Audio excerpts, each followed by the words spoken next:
नमस्कार, स्वागत है आपका study for life YouTube channel में। आशा है आप लोग अपनी तैयारी कर रहे होंगे। हिंदी साहित्य का टॉपिक जो अभी फर्स्ट यूनिट है भाषा विज्ञान वो चल रही है, और जो लोग शुरू से वीडियो देखना चाहते हैं बीपीएससी के, तो वो प्लेलिस्ट बनी हुई है, आप वहां जाके आदिकाल से सारे वीडियो क्रमबद्ध तरीके से डले हैं, वहां देख सकते हैं आप लोग। और कुछ लोग पूछते हैं मैम नोट्स के लिए, तो मैं पहले भी बता चुकी हूँ, वीडियो रिव्यू दे चुकी हूँ बुक का। हमारी बुक मार्केट में उपलब्ध है, आप वहाँ से वो नोट्स के ही रूप में है, आप वहाँ से मार्केट से कहीं से भी परचेज कर लीजिएगा और उस बुक से आप पढ़िएगा। वो नोट्स की तरह ही है, अलग से हमारे पास नोट्स अवेलेबल नहीं है देने के लिए, तो आप उस बुक को परचेज कर सकते हैं अगर आपको लगता है तो, अगर आपको मेरे नोट्स की जरूरत है तो। वरना आप जिस भी सोर्स से पढ़ रहे हैं उससे पढ़िए, सभी बुक बहुत अच्छी हैं, किसी से भी पढ़ सकते हैं। और अगर आपने हमारा चैनल सब्सक्राइब नहीं किया है तो प्लीज इसे कर लीजिएगा, बेल आइकन दबा दीजिएगा और वीडियो भी अधिक से अधिक शेयर करें ताकि अधिक से अधिक लोग जुड़ें और आप अपनी तैयारी बनाए रखें। और जो लोग यूपी पीसीएस दे रहे हैं उनके लिए भी कहूंगी कि ये भाषा विज्ञान मैंने यूपी पीसीएस और बिहार दोनों के हिसाब से शुरू किया है, तो आप इसको देखिएगा। साथ ही साथ जो सेकेंड यूनिट है जिसमें काव्य और गद्य की बात की गई है, वो मैंने बीपीएससी के हिसाब से पढ़ाया है, लेकिन टॉपिक तो सेम ही है, जो जो आपके सिलेबस में है वो आप देख लीजिएगा। बाकी आगे में यूपी पीसीएस के लिए भी पूरा सिलेबस भाषा विज्ञान के बाद हम साहित्य पर ही जाएंगे, तो आप लोग वहां से भी पढ़ सकते हैं, और अभी जिसको पढ़ना हो तो वो पुरानी वीडियो देख सकते हैं। आइए हम बात करते हैं। हम चूंकि ब्रज भाषा का विकास पढ़ रहे थे तो उसमें हम सूर पूर्व युग पर बात कर चुके थे। आज हम बात करेंगे सूरदास के युग पर। सूरदास का युग यानी कि सूरदास के युग में ब्रज भाषा का विकास कैसे हुआ सॉरी, इस पर बात करेंगे। तो सूरदास के युग में ब्रज भाषा का चरमोत्कर्ष देखने को मिलता है। ब्रज भाषा का चरमोत्कर्ष दिखता है। ब्रज भाषा का चरमोत्कर्ष दिखता है। आपको एक छोटी सी इससे रिलेटेड बात बताती हूँ। वल्लभाचार्य थे, गुरु वल्लभाचार्य थे, उन्होंने कृष्ण भक्ति को मथुरा ले जाके गोवर्धन और गोकुल से जोड़कर बहुत उसका प्रचार प्रसार किया। उन्हीं के शिष्यों में सूरदास भी थे। उनके पुत्र थे विट्ठलनाथ, और विट्ठलनाथ ने क्या किया कि एक अष्टछाप बनाया जिसमें 8 कवियों को लिया, और उन्हीं जो कृष्ण भक्त कवि थे उन्हीं 8 कवियों में एक कवि का नाम सूरदास था। और वो सूरदास जी सूरदास थे क्योंकि वो जन्म से अंधे थे, ऐसा माना जाता है कि वो जन्म अंधे थे, लेकिन उनकी कविता पढ़कर, उनके पद पढ़कर ऐसा लगता है कि वो इतना तो खुली आंखों वाला भी नहीं लिख सकता जितना उन्होंने अंधे होने के बाद लिख दिया। तो वहां से ही ब्रज भाषा का कहीं ना कहीं उद्भव दिखाई देता है। वल्लभाचार्य के पुत्र थे विट्ठलनाथ। वल्लभाचार्य के पुत्र थे विट्ठलनाथ। इन्होंने क्या किया, अष्टछाप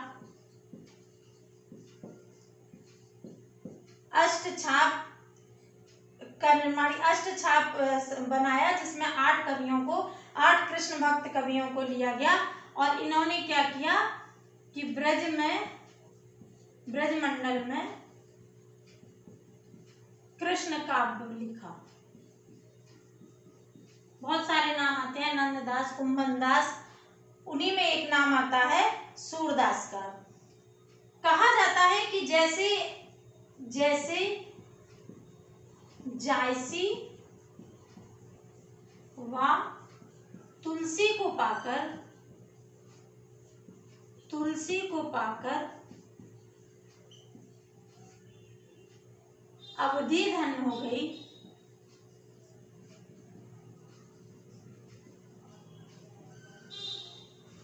अवधि धन्य हो गई, उसी प्रकार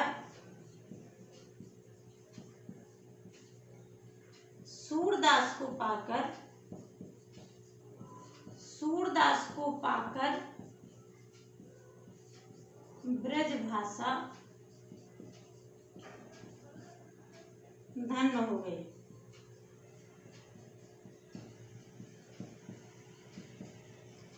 जैसे जायसी और तुलसी को पाकर अवधि धन्य हो गई, वैसे ही सूरदास को पाकर ब्रजभाषा धन्य हो गई। ऐसा कहा जाता है कि तुलसी और जायसी के कारण अवधि का बहुत प्रचार हुआ, इन्होंने अवधि का बहुत विकास किया। उसी प्रकार सूरदास ने इस तरह के पद लिखे कि ब्रजभाषा अपने चरमोत्कर्ष पर पहुंच गई। शुक्ल जी का एक कथन है, शुक्ल जी का कथन है, ये कोटेशन आप लोग जरूर याद कर लीजिएगा। शुक्ल जी का कथन है, चलती हुई ब्रजभाषा में, चलती हुई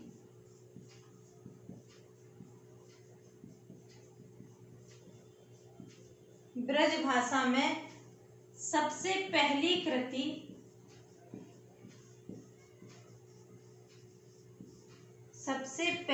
कृति इन्हीं की मिलती है।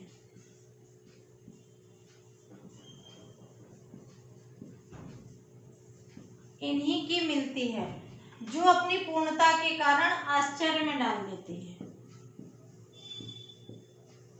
जो अपनी पूर्णता के कारण आश्चर्य में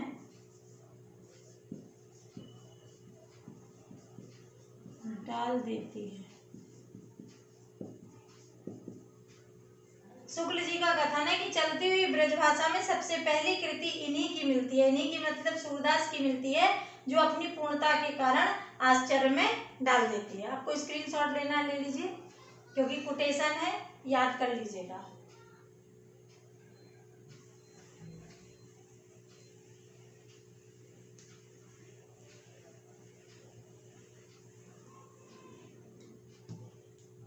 भाषा को व्यापकता प्रदान करने के लिए इन्होंने क्या किया, अन्य भाषाओं के शब्द भी अपनी कविता में प्रयोग किए हैं।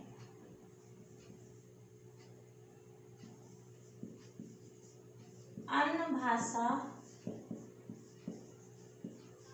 के शब्दों का प्रयोग क्यों? भाषा को व्यापकता देने के लिए, भाषा को व्यापकता प्रदान करने के लिए, प्रदान करने के लिए। जैसे उदाहरण के लिए जेहि, तेहि, गोड़, आपन, या अपन अपन शब्द ये अवधी भाषा के शब्द हैं।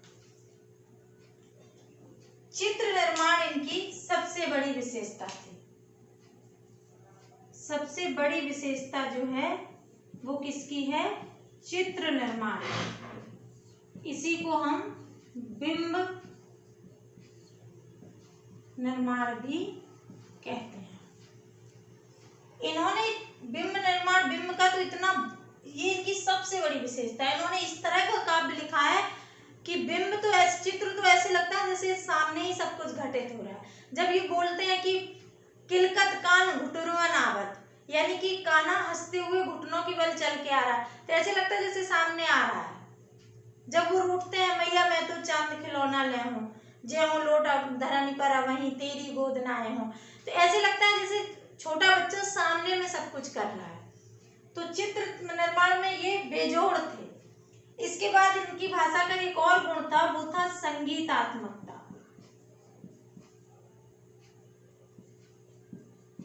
यानी कि इनके जो पद हैं वो गाए जा सकते हैं। गाते हैं ना, मैया मैंने माखन खायो। शैली इसमें इनके यहाँ 3 प्रकार की मिलती है।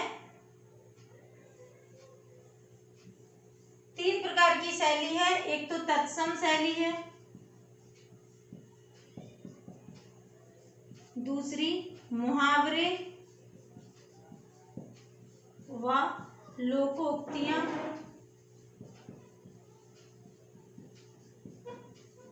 मुहावरे व लोकोक्तियां, और तीसरी है वाग विदग्धता, विदग्धता,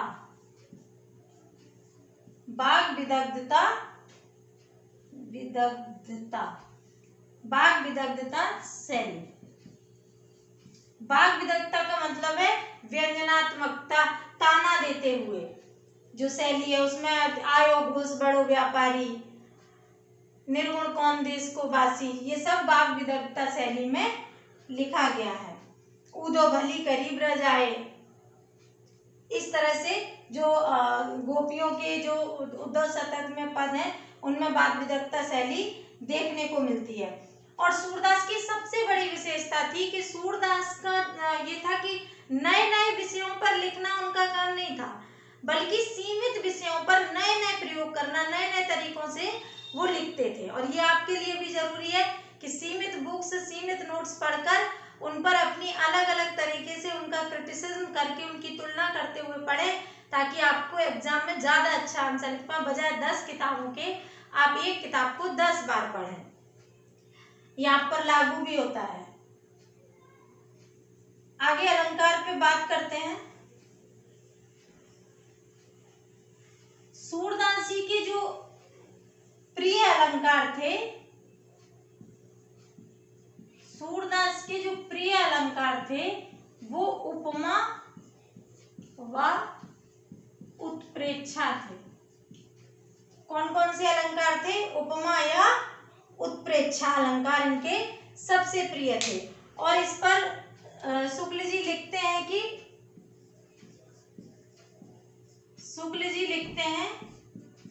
कि सूरदास को उपमा देने की झक सी चढ़ जाती है, झक सी चढ़ जाती है। वे उपमा पे उपमा, उपमा पे उपमा और उत्प्रेक्षा पे उत्प्रेक्षा करते चले जाते हैं, उत्प्रेक्षा पे उत्प्रेक्षा करते चले जाते हैं।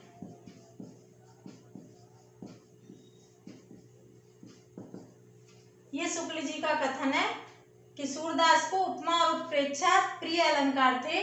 शुक्ल जी कहते हैं कि सूरदास को उपमा देने की झक सी चढ़ जाती है, वे उपमा पे उपमा और उत्प्रेक्षा पर उत्प्रेक्षा करते चले जाते हैं।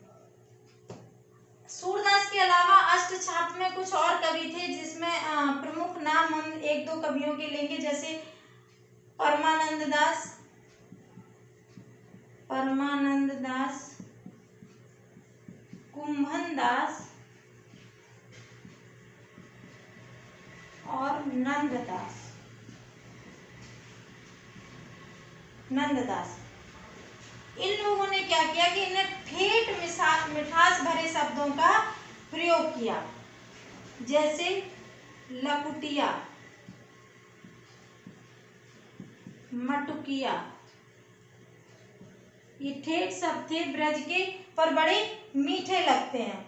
और नंददास की जो विशेषता है वो तुलसी वाली विशेषता है। जैसे तुलसी ने क्या किया, संस्कृत का अवधीकरण किया, उसी तरह नंददास ने संस्कृत का ब्रज भाषाकरण किया। इन्होंने तत्सम शब्दों को ब्रज भाषा में कन्वर्ट किया। और नंददास की एक और विशेषता है, नंददास की क्या इन सभी कवियों की है कि ये माधुर्य और लोक प्रचलित शब्दों का बहुत प्रयोग करते हैं, माधुर्य व लोक प्रचलित शब्दों का प्रयोग खूब करते हैं। इन शब्दों का प्रयोग खूब करते हैं। ये मिटा देती हूँ। कुछ अन्य कवियों के नाम हैं जो अष्टछाप के कवि नहीं हैं।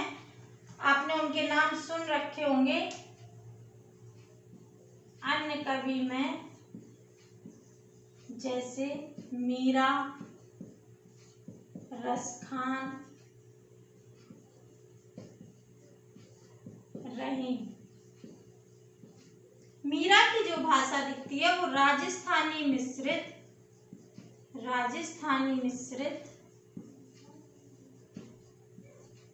ब्रज भाषा, राजस्थानी मिश्रित ब्रज भाषा है। और रहीम की भाषा बड़ी प्रवाहमयी और सुरक्षित है। मीरा लिखती हैं कि पग घुंघरू बांध मीरा नाची रे। पग घुंघरू बांध मीरा नाची रे। रहीम का एक उदाहरण दे दीजिएगा। जैसे कोई भी दे दो।